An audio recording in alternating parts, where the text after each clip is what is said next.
Hey everyone, welcome back to the channel. In today's video, I will show you exactly how to add a collaborator on your Facebook post. In order to do it, first of all, you need to open your Facebook mobile application. Then you need to log in into your account if you haven't already. Once you have done that, you need to first of all do a setting with the help of which you are going to get the collaborator option. So when you are here on the home page of Facebook, you need to tap on your profile icon here in the top left hand corner of the screen. Over here, tap on the three dots right next to your profile.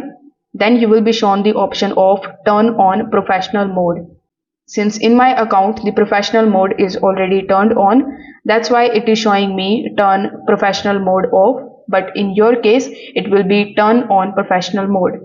So you need to tap on the option and follow further instructions in order to successfully turn on the professional mode.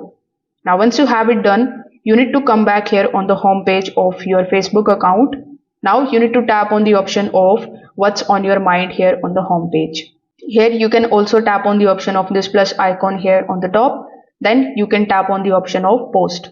So whichever method you choose, you will be landed here on this create post page. Over here you can upload photos or videos.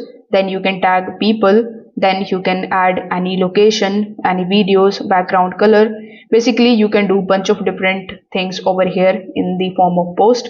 So here in this section, let's say I want to write something. After writing it, you need to simply just tap on the option of next here in the top right hand corner of the screen. Now once you tap on the option of next, you are going to see the collaborator option over here.